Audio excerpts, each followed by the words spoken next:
The foreman came around this one evening, and they're just about quitting time.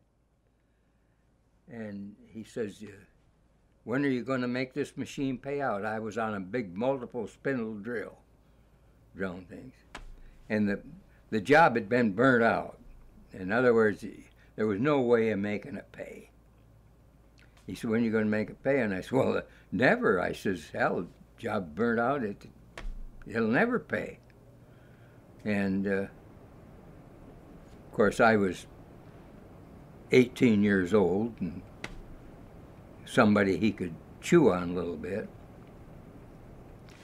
So anyway, the next morning, I went down to John Deere and I went in and I started checking out. And the foreman come up and he says, what are you doing? I said, well, I'm quitting. Well, he says, you can't get another job.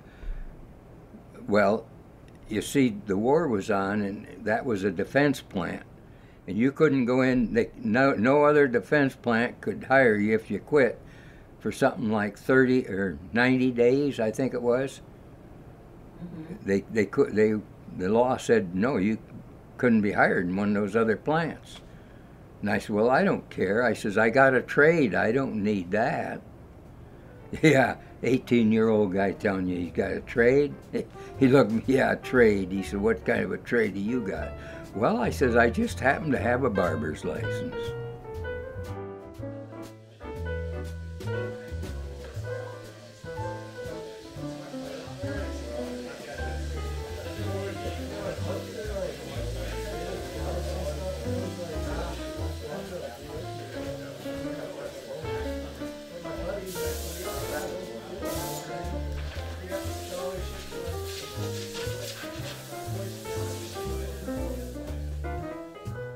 The day has a couple different things, all right? Pit fire comes to mind, hell on earth, oh my God, is the day ever gonna end? So that's basically the day here. So, you know, I have the philosophy of work hard, play hard, so. It's not really such a thing as typical, but I do know that the thing is where everybody comes is to get a haircut. So that's about as typical as it gets. It's just, they're coming to get a haircut, you know, rain, sleet, snow. So I just believe in them typical, you know, because it's never the same every day. Yeah, thin that out up there on top of it.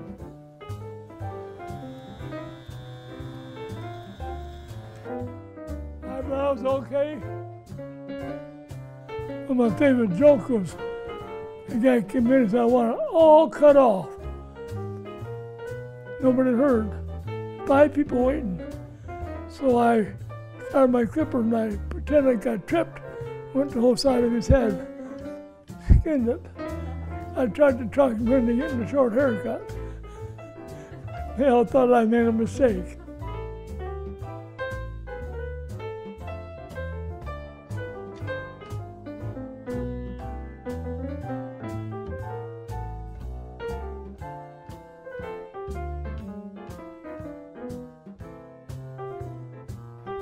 Well, Ed Armstrong,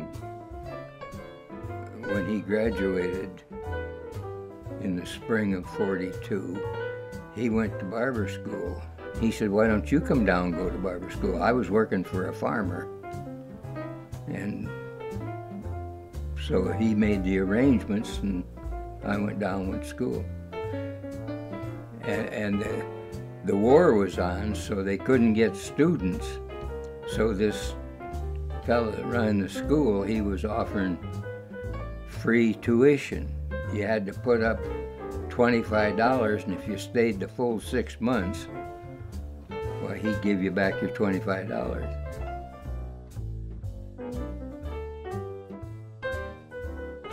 A good friend of mine was a barber. I talked to him one day. I wish my guy would sell. I want to buy him out, but he wouldn't sell to him. So I got a hold of Ray Hammond, took him across the river, barbershop there, and talked him into buying it. Paid $50. Came back to Butler and said, I can't run the shop alone. No barber college to become a partner. That's how it started. I was working for a friend of mine. He was a painter. We were painting farm buildings, houses and stuff, and it was a day just about like this. And I went home and I was complaining about this crappy weather and cold. My dad had just got a haircut, and he says, "Why don't you be a barber?" He says, "They're warm in the winter and cool in the summer." And that's how I got into it. I had no idea what I wanted to do. I went down and talked to barber school, and next thing I was a barber. My dad started this. He came to Waterloo from Des Moines in 1947. Had a barbershop downtown Waterloo where the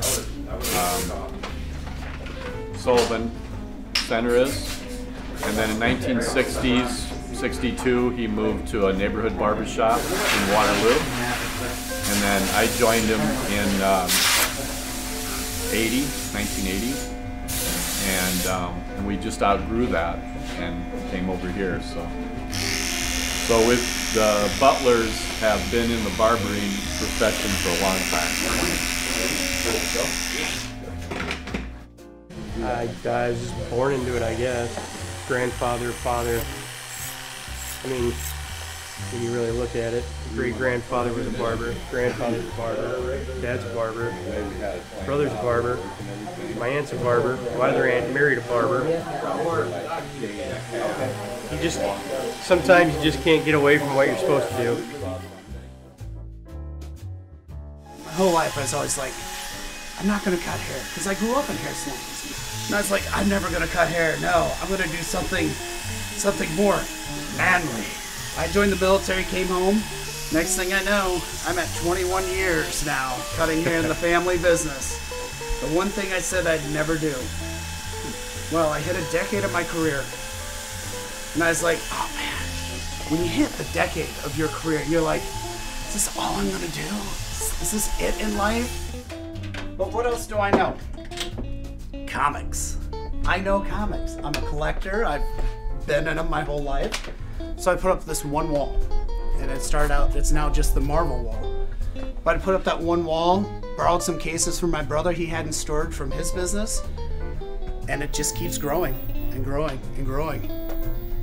So yeah, so that's the story of the comic store right there, how we became the world's first comic salon. Let me get it together.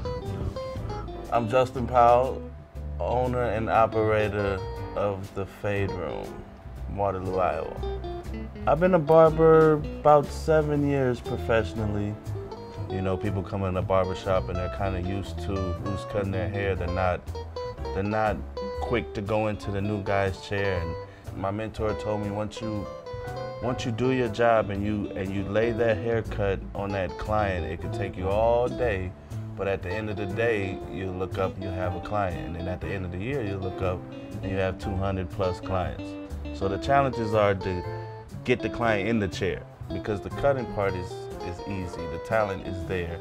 It's the everything else, getting them in the chair and making them feel comfortable. All I ever wanted to be was an entrepreneur. And so this was a catalyst to start that, and I just fell in love with the trade and the people. I think it's just the family atmosphere of Brothers Barbershop and the love that we have. It's a brotherhood that we share amongst each other. My name is Jay, the barber. The Finishing Touch Tattoo Barbershop. When I hand people the mirror and just see their reaction after they get a nice haircut, especially people that I've never been to a barber before, just the whole experience for them. The feeling that people get when they leave, the feeling that I could get them a girlfriend or get them a date that night, something like that, Yeah, or the fact that they feel fresh, clean, and just walk out happy. A rock and roll one. I want them to leave here just like energetic, rock and rolled out, ready to party. One thing, having a haircut, a shave, and then having a good one. You leave it and you know, it just, you get put your clothes on, you change, and it's just a great feeling when you leave the shop. You got a clean car, you got a nice haircut. What better way when it's on a sunny day than, you know, having a fresh haircut? And you don't take on a different attitude. You know, you just, it's like getting a new pair of shoes when you're a child. You know, you just thought you can run faster. You know, same with the haircut, it gives you confidence in doing other things that you probably might not have the confidence in doing if you needed a shave and you need a hairline and a haircut. Well, you know, my customers can probably jump in, tell you all kinds of comments and thoughts. That's what he's doing right now. But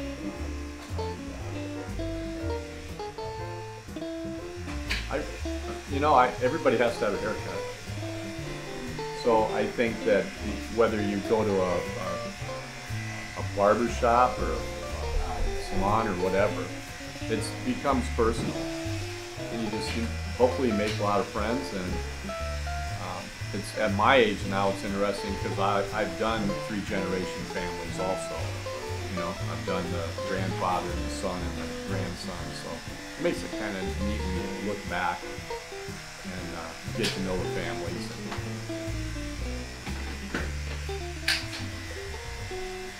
Cut.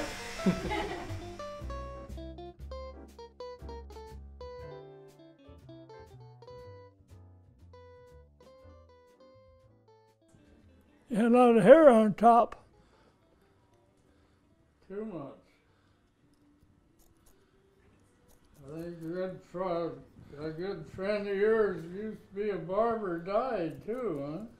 Yeah, boat right. Jess? Did you go to his funeral? No, I didn't make it. I didn't either. God damn, that article they had in the paper, I didn't think it was him that died. Because it said something about his buddy who used to be a fisherman. But I went down to his shop and it was closed. Then they had a sign on the door. You know what his wife told him? No. She said, I hope I die before you do. I don't want to clean up this mess in here. He always told his customers, I'm going to cut hair till the day I died, and Jess cut hair on March 22nd, and then he died March the 27th. So he missed that one day of work. He didn't make it back to work that Tuesday, but then he cut hair till he died. He was 86 years old. You know, Jess was just as honest as the day long. That, well, in fact, the people would even ask him, you know, well, Jess, who are we going to go get a haircut from if you die?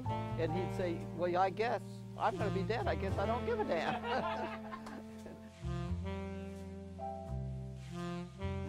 Jess and cutting hair, and when he became a barber, he said that when he got out of the military, he loved the military, but because he had a family that he had to leave the military. But he said he looked around, he tried factory work, and he thought, this is not for me. He wanted something that would make him independent. He could be on his own and take off fishing when he wanted to.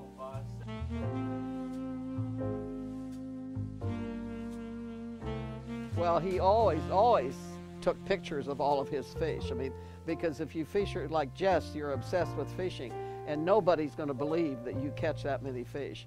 So he solved that problem. He just took a picture of every fish that was caught. So basically it started just, you know, that he would have the pictures on the wall, and then of course, so gradually he started just the things that pertain to him and his life, he started putting in the barbershop.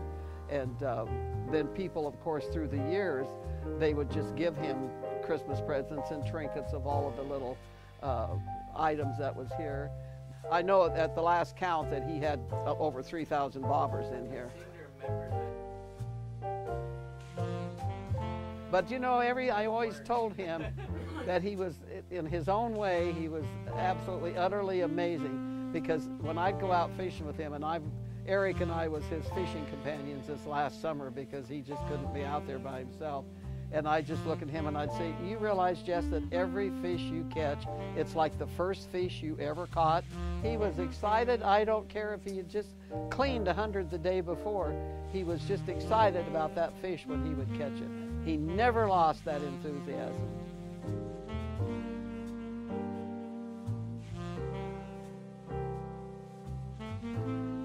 if there's ever such a thing as a man having the perfect fit all his life, he definitely, being a barber, give him the life that he wanted, and the rest of us was blessed to be a part of it.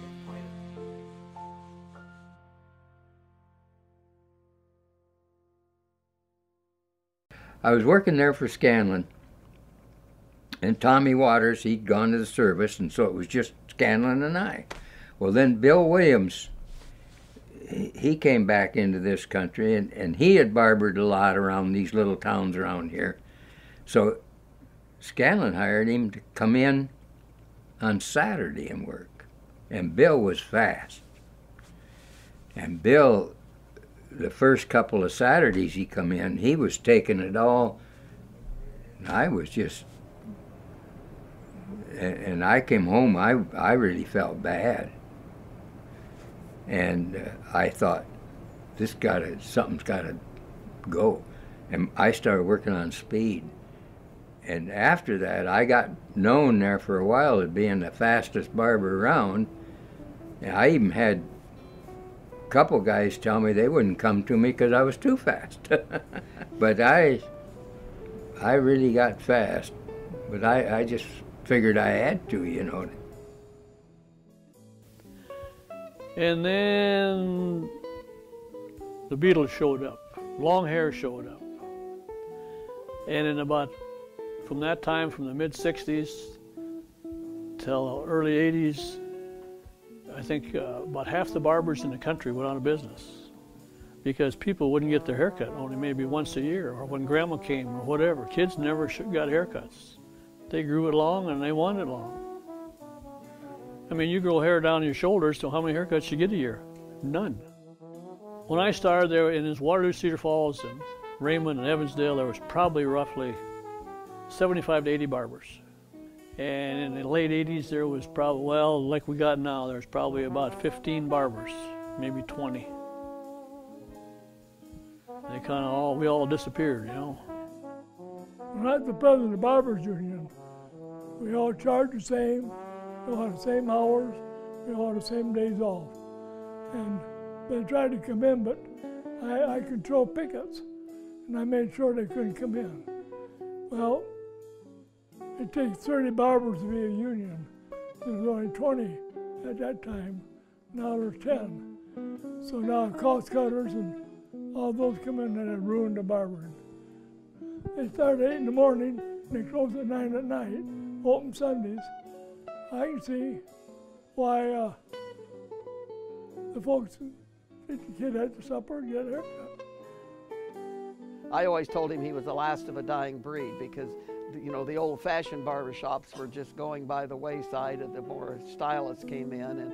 And back in Jess's day, men were barbers and women were beauticians, and then all of a sudden they were mixing the two of them. But he always stayed true to himself. He said that there was always going to be a need for his kind of barbering, so he stayed with his kind of barbering, and that, again, was a good choice for him. It was very successful, and he was a happy man. He could be difficult sometimes and get after us at times. Be ornery as hell, right, Jack? But he was true to himself, and he loved what he loved, and if you happen to be one of the people he loved, you were lucky. Those relationships are probably the best thing as a barber. I mean, you meet so many different people from different walks of life, and you build these bonds with people that are unforgettable. I always said, working in that shop, the only difference between me and the bartenders, I usually got them, they were usually sober. Not always, but usually. Where the bartender, they was pretty.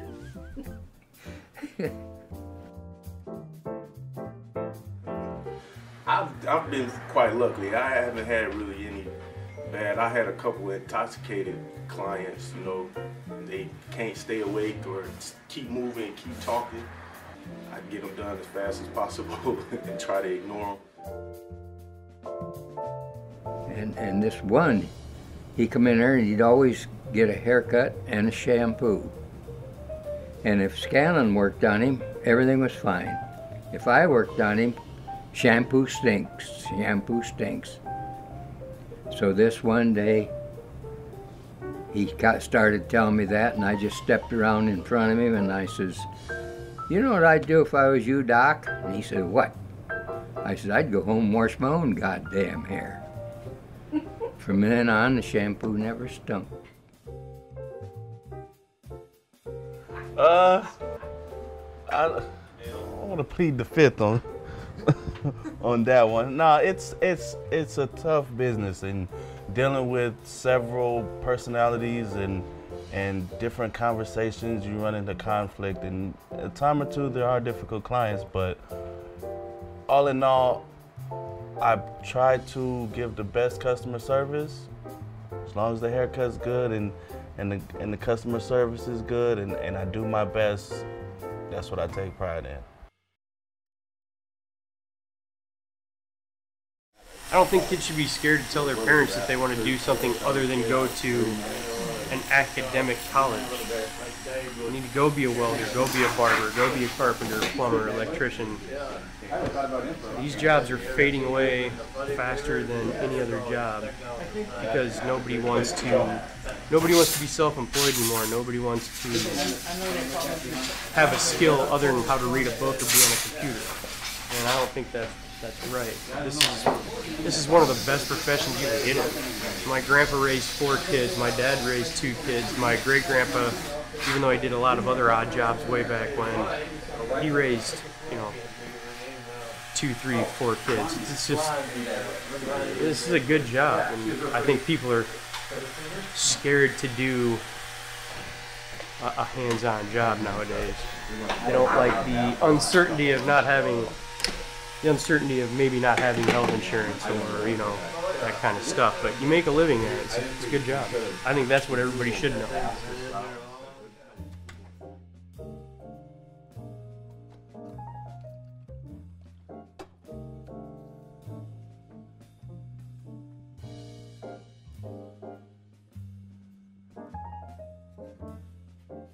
I'm the only guy that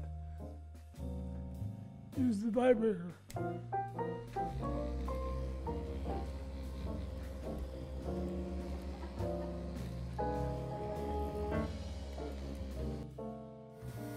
Nah, the most rewarding is the money, the money, but also it's just the fact that I can build the relationships, and I've seen a lot of growth since, that's a lot of time I spent down here, and it's just like from me, it's just my attitude and how I've grown. That's probably one of the biggest rewards because I've gotten a lot older, a lot more mature, and I've balanced and I kind of learned what needs to be done, what needs to be said, when it shouldn't be. Just a lot of things that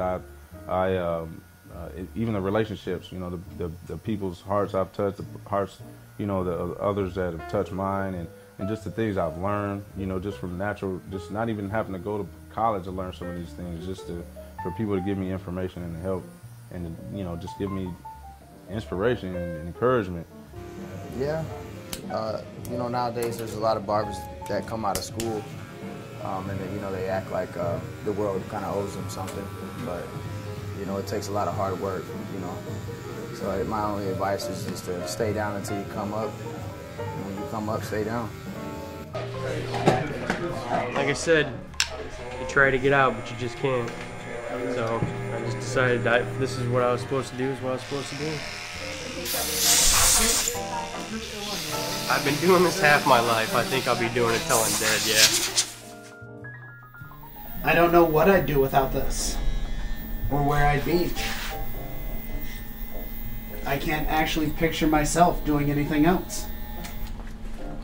So you're really not going to retire, you're just going to go somewhere better. I'm going to die behind a chair. There's no ifs, ands, or buts. Drunk on a beach somewhere. You don't just say that in a documentary, Jack. Oh. That is the end plan, but He wants to work at Disney. Yes, I do.